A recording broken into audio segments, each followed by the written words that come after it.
It was supposed to be an ordinary Tuesday night, quiet, predictable, safe. The kind of night where the biggest argument was about what to watch before bed. But that night, when my wife said he was just helping her, everything changed. Her name is Natalie. We've been married 12 years. A solid, comfortable 12 years built on trust, laughter, and routine. Or so I thought. At 8:42 p.m., I got home from the late shift at the firm. The porch light was on, but the front door was unlocked. Natalie never leaves it unlocked. She's meticulous about everything, doors, receipts, even how the throw pillows are aligned. Inside, the house was dim except for a faint glow spilling from the kitchen. I called out, "Nat?" No answer. The smell of something sweet lingered in the air, caramel maybe, or coffee. A second later, a man's voice drifted from the kitchen. "Oh, come. Too comfortable." I froze. Then her laugh, light, nervous. I walked in. Natalie was standing by the counter, sleeves rolled up, stirring something on the stove. Beside her stood a man I'd never seen before, tall, broad-shouldered, wearing work gloves and a smudge of grease on his cheek. "Oh, hey," she said quickly, like she'd been caught doing something mildly embarrassing. "This is Ryan. He was just helping me fix the disposal." Ryan turned, offered a smile that didn't reach his eyes. "Evening." I looked at the sink. Tools scattered. A flashlight aimed into the drain. It could have been true. But something in the air was wrong, attention too personal for strangers. "Didn't know we had a plumbing issue," I said. "Yeah, it just started," Natalie replied too fast. I called the number from the fridge. I frowned. "We don't have any numbers on the fridge." She froze for half a second, then laughed it off. "Oh, maybe I found it online." Ryan wiped his hands on a rag. "It's fine now. Shouldn't give you trouble again." "Appreciate it," I said, forcing a smile. He nodded, gathering his tools. But as he passed me, the smell hit. Cologne, faintly metallic, mixed with sweat and something burnt. A scent that didn't belong in our kitchen. Natalie walked him to the door. They spoke quietly. Too quietly. Then he left without looking back. When she returned, she was all brightness. "Everything's good now." I leaned against the counter. Middle of the night's an odd time for a house call. She glanced at the clock. "It's barely 9. You never mentioned calling anyone." "I didn't want to bother you. You've been stressed." I looked at her, really looked. The loose bun. The faint shimmer of sweat at her temples. The way she kept touching her wrist like something was burning there. "You okay?" I asked. She nodded. Too quickly. "I'm fine." But that night, while she slept soundly beside me, I lay awake listening to the quiet hum of the house, wondering if Ryan's cologne still lingered in the air or if it was just my imagination. By morning, she was gone before sunrise. A note on the counter. "Had to help at the shelter early. Love you." She volunteers at a local animal shelter. Always has. But that day I couldn't shake the feeling that something was off. At lunch I called the shelter. "Hi, this is Mark. Is Natalie in?" Pause. She hasn't come in yet," the receptionist said. "She texted that she'd be late." Late. I checked my phone. No message. By evening, the unease had settled deep in my stomach. I told myself not to spiral. People have lives, unexpected errands. But when I pulled into the driveway that night, Ryan's pickup truck was parked half a block away. Same dark green. Same dented door. I walked faster. The porch light was off this time. The house dark. Inside, I heard muffled voices upstairs, Natalie's and another man's. I froze at the bottom of the staircase, every muscle tense. Then the creak of a floorboard. Her voice, wait, then silence. I climbed each step quietly, stopping halfway up. Light spilled from our bedroom door. I pushed it open. No one there. Just the faint smell again, burnt cologne and something else, oil maybe or blood. The closet door stood slightly ajar. I reached for it. A thud echoed from downstairs, a door slamming. By the time I got to the window, headlights flashed and Ryan's truck roared down the street. Natalie came running out of the bathroom, startled. "Mark, what are you doing?" "Who was here?" "No one." I pointed at the window. Ryan's truck just left. Her face drained. He came by to check the disposal again. Said it might be leaking. At 10:30 at night? I didn't ask him to. I stared at her. "Are you having an affair?" Her eyes widened. "What? No. God, no. He's just been helping with a few things." I laughed once hollow. "Helping, huh? Mark, please." I walked out, slamming the door behind me. In the kitchen, the sink gleamed under the light. Too clean. No leak. No tools. No reason for him to be there. I sat at the table running my hands through my hair. She came down minutes later, tearful, scared. I didn't do anything wrong, she said softly. He just needed help with something. What could he possibly need from you? Her lips trembled. It's complicated. Try me. She looked away. You wouldn't believe me. Try me anyway. She whispered. He said someone's been watching him. I frowned. Watching him. She nodded. He said he didn't have anyone else to trust. I laughed bitterly. So you decided to be his savior? She looked at me, desperate, pleading. It's not what you think, Mark. I shook my head. It never is. That night I went to sleep on the couch. At 2:47 a.m., the back door creaked open. Soft footsteps. Then a whisper, not hers. A man's voice, low, urgent. And my wife answering. It's okay. He's asleep. I didn't move. Didn't breathe. The voice in the kitchen was faint but real, low enough that I couldn't make out the words, heavy enough to make my chest tighten. From the couch, I could see the hallway lit dimly by the oven light. Shadows moved along the wall, hers and another taller one. Ryan. Every muscle in my body tensed. I slowly slid my feet to the floor, trying not to make the couch springs groan. The voices grew sharper. Her whispering. His tone rough, fast, scared. Then I caught a word, they. They can't know, he said. I told you not to come back, Natalie hissed. I didn't have a choice. They were here, Nat. I saw the car again, same one as last time. Stop it, Ryan, please. Listen to me, he said, voice breaking. If I don't fix this, we're both dead. Dead. That word cracked something inside me. I stood slowly, my pulse echoing in my ears.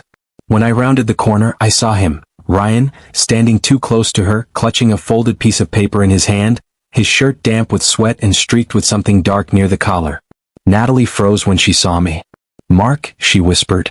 It's not what it looks like. It never is, I said. Ryan turned, tense, eyes darting between us like a trapped animal. You shouldn't be here. It's my house, I snapped. You shouldn't be here. He stepped forward slightly, protective, almost defiant. You don't understand. Then explain, I cut in. Because right now, it looks like you've been sneaking into my home in the middle of the night. Natalie grabbed his arm. Please just go. He didn't move. If I go now, they'll follow me. Who? I demanded. He looked at me then, really looked at me, and for a brief moment the arrogance I'd assumed melted into something else. Fear. They already followed me here, he said quietly. That's why I came back. What are you talking about? He pulled the folded paper from his pocket, hands shaking. This was taped to my truck. I hesitated, then took it. The paper was damp, edges stained with something that looked like oil. Scrawled across it in blocky handwriting were 3 words. We know her. I looked up sharply. What is this? They've been leaving messages, Ryan said. At my work, my apartment. Last week, someone broke in and took my laptop. I thought it was random until yesterday when I realized they've been watching me for months. Who are they? I asked again. He exhaled shakily. I used to work for an equipment company, industrial repairs, logistics. A few months ago, my team found something we weren't supposed to. Something the company was hiding. I reported it, and 2 days later the other guys on my team were gone. Just gone. Gone how? Natalie asked quietly. Phones disconnected. Apartments empty. Not fired, vanished. I frowned. And you think your company's after you? I don't think I know. They've sent people. I've seen the same faces outside my place, parked on my street, at the grocery store. I thought I could lose them by staying with a friend, but... He stopped, his eyes flicking toward her. Natalie turned away. My throat tightened. But what? I ran into Natalie a few weeks ago, he said finally. We knew each other in college. I told her what was happening. She said she could help. I stared at her. You knew him from before? Her silence was answer enough. Jesus, Natalie. I was trying to help, she said weakly. He sounded terrified. So you let him into our house? She flinched. I thought it was just for a night. Ryan looked between us, guilt etched deep into his face. I'm sorry. I didn't mean to drag you into this. Too late, I muttered. He hesitated. They've already been here once. What? Natalie's voice trembled. Ryan. He nodded. 2 nights ago. You were asleep. I saw headlights stop outside for a long time, then leave. I think they were checking if I was here. My heart hammered. So they know where I live. He nodded. Natalie grabbed my arm. Mark, we can go to the police. Ryan laughed bitterly. You think the police will help? Half the department contracts with the same company I used to work for. You'll report me and I'll disappear by morning. Then what do you want from us? I demanded. I just need somewhere to lay low. One night. I'll leave by dawn. No, I said flatly. Natalie whispered, Mark, please? Absolutely not, I said louder now. He's lying, Nat, whatever this is, he's using you. I'm not lying, Ryan said, his voice shaking. Check my phone. He tossed it onto the counter. The screen was cracked, battery nearly dead, but one photo was open. A black SUV parked across from his apartment. The timestamp from yesterday. Another image, same SUV, different location. Then one more. Our street. Our house. My blood ran cold. That was tonight, Ryan said. Before I came in. They're watching from somewhere close. Before I could answer, a sudden noise rattled from outside, tires crunching over gravel. All three of us froze.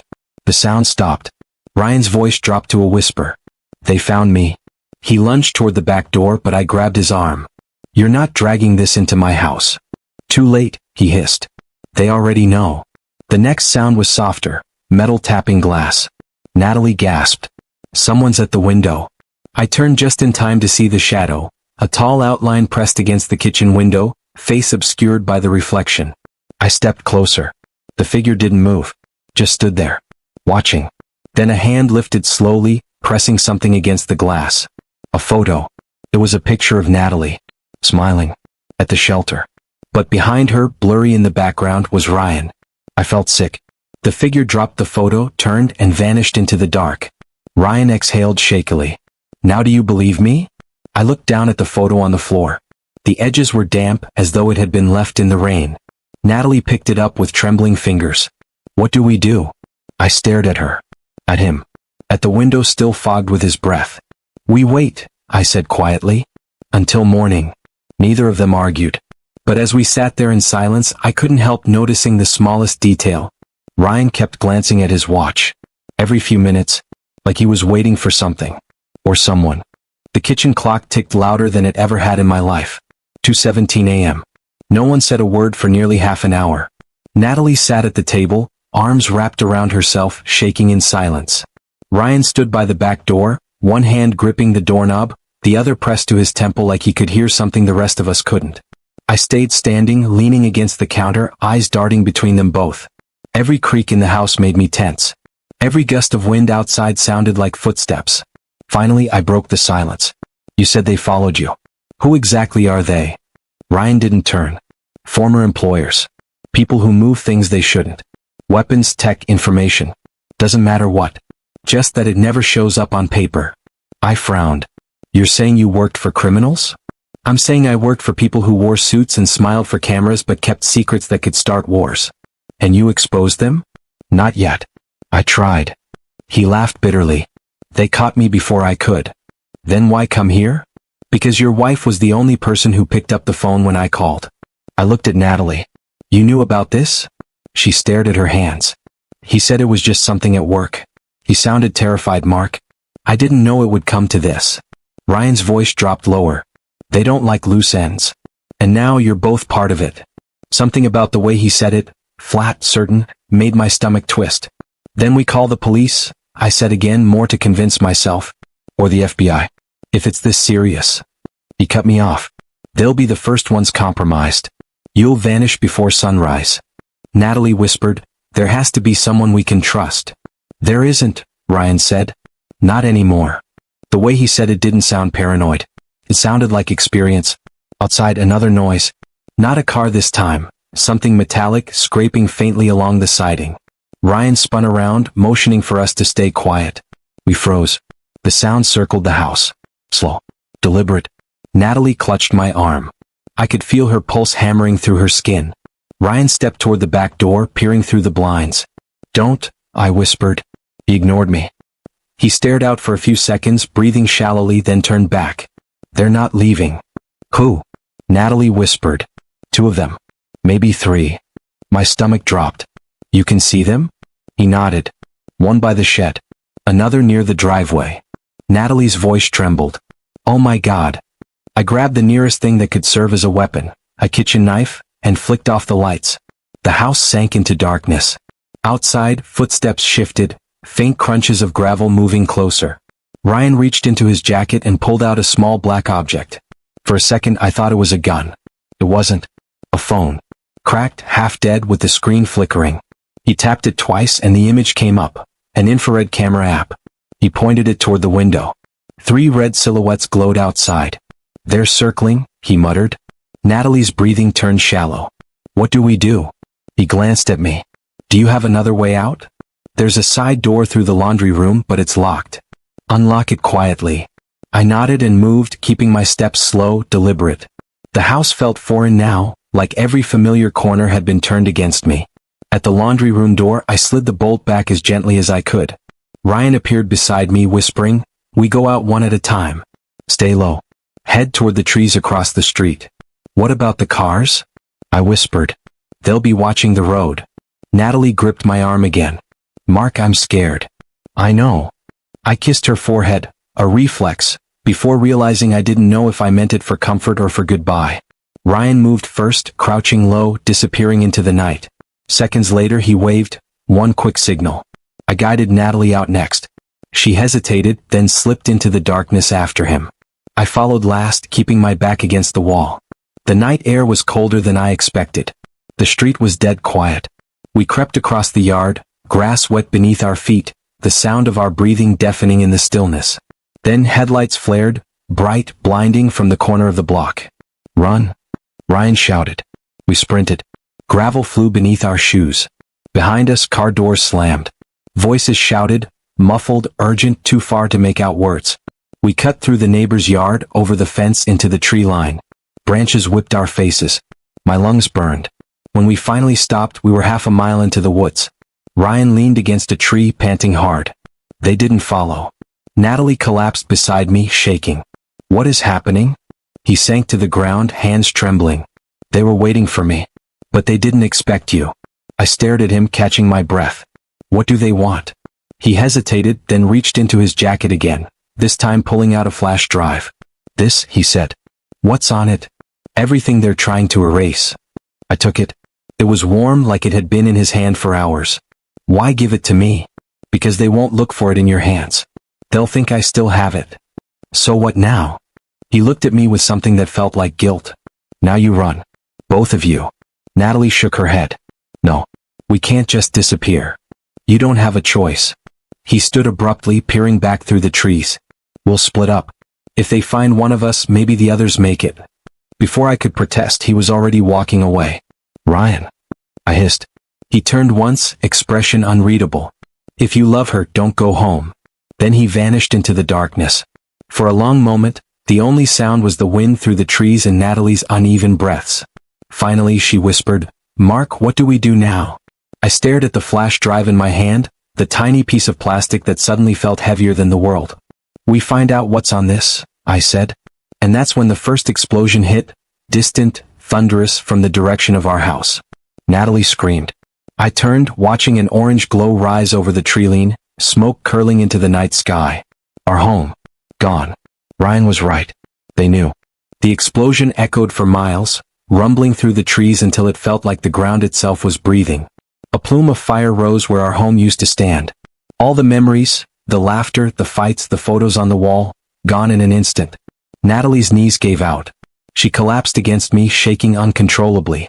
"Mark, the dogs." I pulled her close. "They weren't inside. I let them out earlier." I said it fast, even though I wasn't sure. She needed something to hold on to.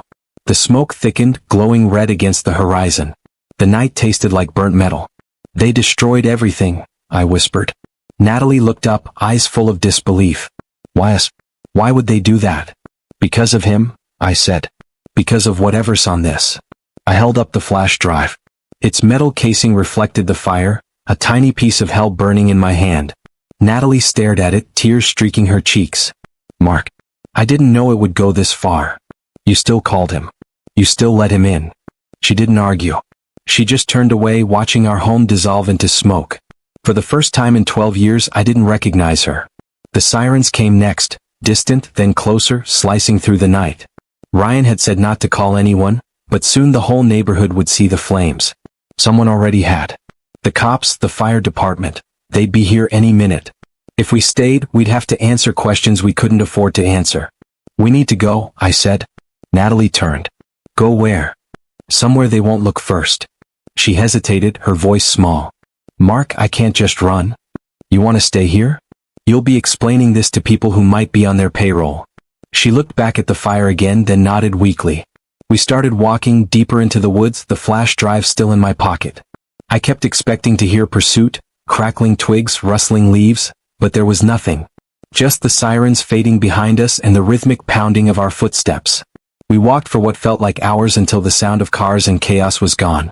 Finally, we reached an old service road, cracked asphalt, half swallowed by weeds. Natalie's voice was hoarse. Mark, what if Ryan's dead? I didn't answer. I wanted to believe he'd escaped, but part of me knew better. The fire hadn't been random. It was punishment, for him, for us, for knowing. Where are we going? She asked again. There's someone who can help, I said. My brother, remember? Mark, you haven't talked to him in years. Exactly. Which means no one will think to look there. She didn't argue. Maybe she was too tired. Maybe she finally understood that whatever this was, it wasn't just paranoia. By sunrise, we made it to a gas station on the edge of town. I borrowed a stranger's phone, told him mine had died, and made a single call. Mark's voice came through after 2 rings, groggy but sharp. You okay? Not really. Pause.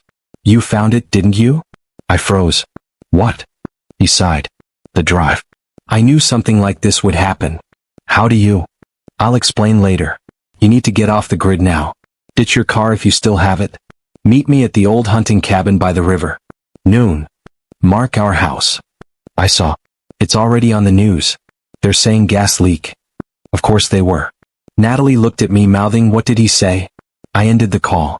We've got somewhere to go. 2 hours later, after hitching a ride with a trucker who didn't ask questions, we reached the river road. The air smelled like pine and dirt, clean but heavy. Mark's cabin appeared through the trees, small but fortified, with metal bars on the windows and cameras at the corners. He opened the door before we could knock. Seeing him again felt like a time warp, same broad shoulders, same haunted eyes. Only now, there was a coldness in his face that hadn't been there before. He glanced at Natalie, then at me. Come in. Don't say a word until the door's locked. We did as told. Once inside, he secured 3 locks, lowered blackout shades, and set a small white noise device on the table. Now we can talk, he said. Natalie's voice trembled. How do you know about the drive? He didn't answer. Instead, he turned to me. Show me. I handed it over. He examined it, frowning. This isn't the original. They must have cloned it. What's on it? I asked. Names, dates, coordinates. Proof that certain people have been laundering money through government contracts. Billions.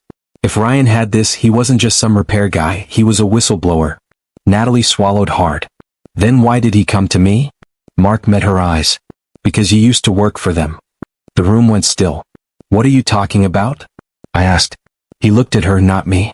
Before she worked at the shelter, she did a 6-month contract with a logistics firm in D.C. You remember? I frowned, trying to recall. You said it was a clerical job. Natalie's voice was barely audible. It was. I left after 6 months. It wasn't what I thought it was. Mark sighed. That firm was one of the shell companies these people use. You think Ryan finding you again after all these years was coincidence? He needed someone on the inside who wouldn't look guilty on paper. Someone who could pass the data unnoticed. My stomach dropped. You're saying she was involved? Natalie's eyes filled with tears. No. I didn't know, Mark. I swear I didn't. I turned to my brother. So what now? Mark plugged the flash drive into an old laptop, the kind without Wi-Fi or Bluetooth. Lines of encrypted text filled the screen. He typed for a while, muttering under his breath. Finally, he looked up. We're not safe here for long. They'll track any power surge in the area once they realize the original drive's gone. What do we do? I asked. He hesitated. We leak it. Tonight. All of it. Won't that paint a target on us? Natalie whispered. Mark nodded. It already has. Before I could answer, the lights flickered. Once. Twice. Then a sound outside, the crunch of tires on gravel. Mark closed the laptop in one motion, pulling a gun from beneath the table. They found us. How? I whispered. He didn't look up. Because they always do. Natalie grabbed my hand. Mark. The sound of boots hit the porch. Mark raised the gun toward the door. Stay behind me, he said. The first knock came, a single, deliberate thud. Then a voice, calm, familiar, low. Open up, Mark. We just want the drive. It was Ryan. My heart stopped. Ryan's voice carried through the door like a ghost that had found its way home. He was supposed to be gone, or dead. Natalie's grip tightened on my hand. That's impossible, she whispered. He was in the house when... Mark silenced her with a look. He motioned for us to stay quiet, moving toward the peephole. Outside, faint morning light filtered through the trees.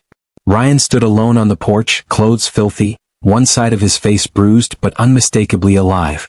Mark muttered, either he's bait, or he's the luckiest man alive. He cracked the blinds an inch, watching the tree lean. No cars. No backup.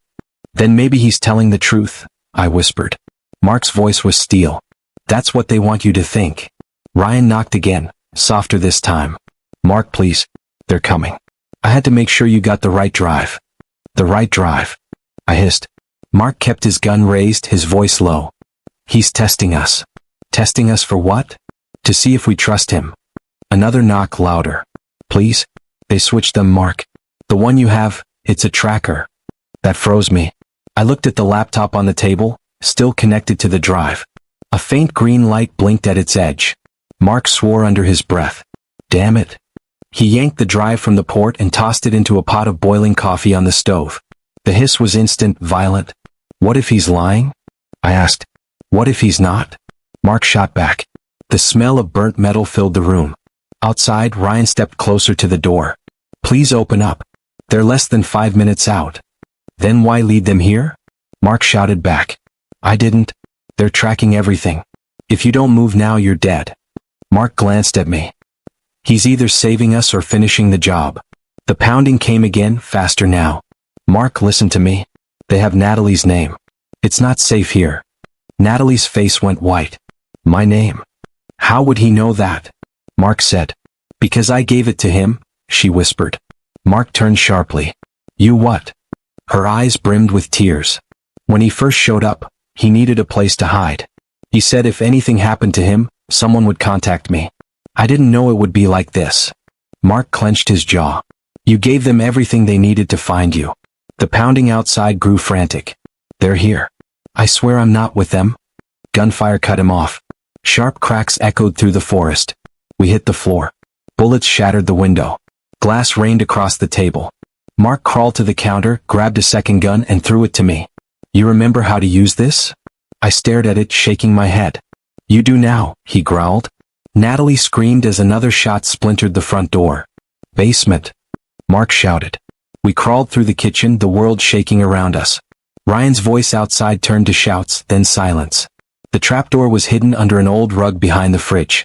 Mark yanked it open and pushed Natalie down first, then me. He followed, pulling the door shut just as the front door exploded open.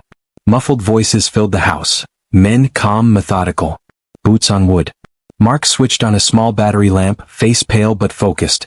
They'll sweep the rooms first. Natalie clung to my arm, crying quietly. I whispered, how long can we stay down here? As long as it takes. But my mind wasn't on hiding, it was on the sound outside. The shooting had stopped. The voices had moved deeper into the cabin. Then, one voice close enough to make my blood freeze. Ryan. Down here, he said. They're below the floor. Mark's eyes met mine. His lips formed the words, he sold us. The trapdoor above burst open. A flashlight beam cut through the dark. Mark fired first. 2 shots. Screams. Return fire came instantly, ripping through the floorboards. Wood splinters sliced my cheek. Natalie shrieked. Mark grabbed me by the collar. Back exit. Move. I turned and saw it. A narrow tunnel carved through the dirt, barely wide enough for one person. He shoved Natalie toward it. Go. She hesitated. Mark, no. Go, he roared. She crawled forward, disappearing into the black. I started after her, but Mark grabbed my arm. Take this, he said, pressing something into my hand. A small drive, different from the one we destroyed. My throat tightened. I thought. That was the decoy. This is the real one. I stared at him. How long have you had it? Long enough to know people will die for it. Now go. He turned back toward the ladder, gun raised. Mark? He looked over his shoulder, eyes hard but proud. Protect her. Then he climbed. I crawled after Natalie, the sound of gunfire echoing above us. Each shot tore through my chest even though it wasn't me being hit. We crawled for what felt like forever until the tunnel opened into an old storm drain behind the cabin. Natalie stumbled out first, gasping for air. I followed, covered in dirt and sweat. Behind us, the tunnel roared with an explosion, then silence. Natalie screamed, "Mark?" But there was no answer. The cabin was gone. Flames licked the treetops. Natalie fell to her knees, sobbing. I stood frozen, the weight of the real drive heavy in my pocket. Everything we'd lost, the house, my brother, our lives, it all came back to this tiny piece of metal. Ryan had been right about one thing. We weren't safe. Not from them. Not from anyone. Natalie looked up at me, eyes red and wild. What now? I stared at the smoke curling into the dawn. Now we finish what he started. She shook her head violently. No. We run. We disappear. They'll never stop. You heard him. She backed away, trembling. Mark, please. I can't. I pulled the drive from my pocket. It gleamed in the early light as if mocking us. This is the only thing that makes us worth killing, I said quietly. Maybe it's the only thing that can save us too. Somewhere far off, sirens began again. But this time I knew they weren't coming to help. We moved because there was nothing else left to do. Smoke gathered on the horizon like a bruise as we cut through the timber road toward the highway. Every rustle sounded like boots. Every bird call was an alarm I didn't know how to silence. I kept one hand in my pocket around the drive, as if skin could turn into armor. We can't go to a hotel, I said. Cameras. Cards. Names. Natalie nodded, eyes raw and vacant. Then where? Somewhere that doesn't remember anyone. The bus station was already awake when we got there. Fluorescent lights, hard benches, the smell of coffee and bleach. Travelers with their lives strapped to their backs. People who could pass right by a burning cabin and still board on time. We bought 2 tickets with cash to anywhere and didn't board. We found the public computer kiosk wedged between a soda machine and a rack of glossy brochures about lakes you could drown in and still call it a vacation. I slid into the chair, woke the screen, and stared at the browser like it was a locked door with 1,000 keys. Mark would have known which one. I had to guess. Who do we send this to? Natalie whispered. If we pick wrong, we pick everyone. I opened a throwaway email and attached the smallest file first. A sample. A list of payments that shouldn't exist. Names, shell companies, an invoice labeled consulting that funneled 7 figures to a P.O. box that never received mail. Where did Mark get all this? She asked. He said we'd talk later, I said. Later's not coming. My throat tightened but I kept typing. A script of addresses from newsrooms that still believed in truth. Local reporters we'd both grown up watching over cereal. A couple big ones. A professor I'd had once who made us fact-check everything like it could be used in court. I blind copied all of them, then dragged the first folder in and hit send. A wheel spun. The progress bar crawled. The room hummed like a lung. That's not enough, I said. They'll bury an email. I opened 3 more accounts. Set delayed sends. Scheduled a drip of files to land over the next 6 hours, each pointing to the next, each redundant enough that smashing one wouldn't stop the flood. I uploaded copies to anonymous storage. I posted a paste of hash strings to a dead forum Mark once showed me. Proof of life for data, the kind you can match later if someone accuses you of lies. Natalie watched me, hands laced so tightly her knuckles had turned white. How do you know all this? Mark used to call it insurance, I said. You only need it when it's too late. When the first message sent flashed, I let out a breath I didn't know I was holding. The second and third followed close behind like footsteps you wanted for once. Now what? She asked. Now we move before anyone puts our faces to the keystrokes. We stepped away just as an old man sat down and started Googling fishing lures. I wanted to thank him for being ordinary.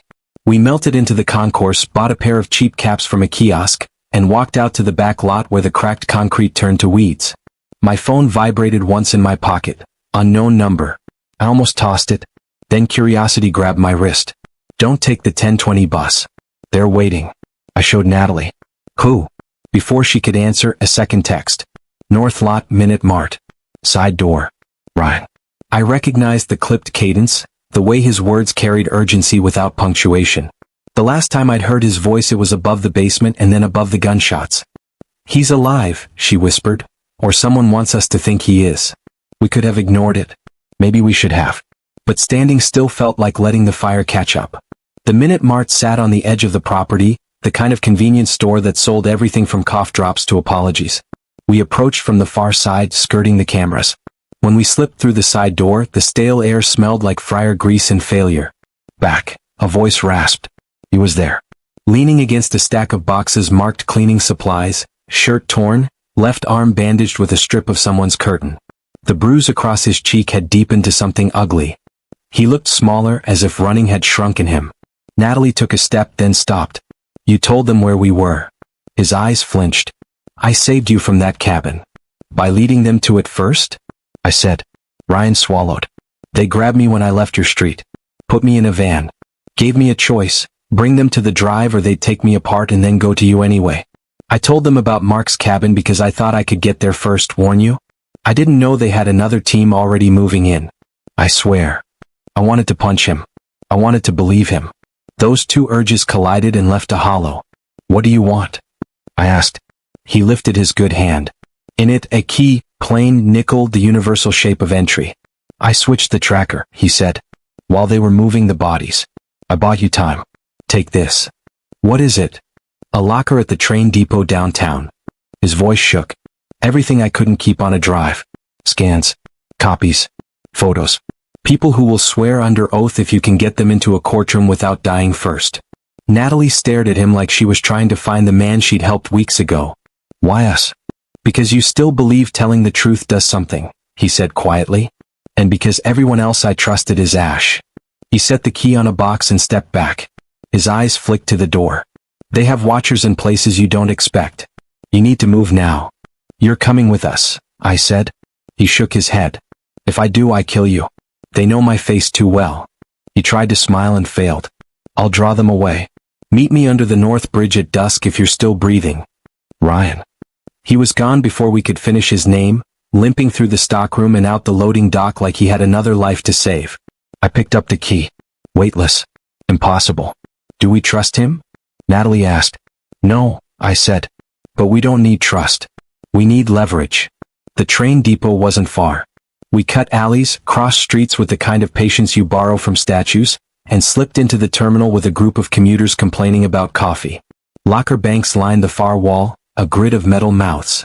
The key slid into number 317 and turned like it had been waiting specifically for my hand. Inside, a manila envelope, thick and elastic with contents. A phone, the cheap, forgettable kind, and a handwritten note. If you're opening this, you've already chosen. I stuffed the envelope under my jacket and the phone into my pocket. We didn't open anything until we were in a bathroom stall with the lock wedged by my heel. The file held photographs, contracts with signatures blurred by haste, security badges, a shot of a warehouse with a logo scraped off so violently the ghost of the letters looked like a confession. And faces. Executives shaking hands with men whose names didn't make the news. One of the faces made Natalie gasp. A woman with a neat bun and eyes like warmed steel. I know her, she whispered. She was my manager in D.C. The cheap phone buzzed. A single text appeared on the lock screen from a number tagged with no name. Stream it. All of it. What? I looked at Natalie. Once we do that, there's no going back. There wasn't 24 hours ago. We walked out of the stall and I felt the air change. The terminal seemed to tilt toward us. The way people glanced and then glanced again. I had the urge to run and so I didn't. Running announces guilt. We sat on a bench in the middle of 100 strangers and turned the phone's camera on. Are you sure? Natalie asked. No, I said. That's why it matters. I opened a live stream on 3 platforms at once.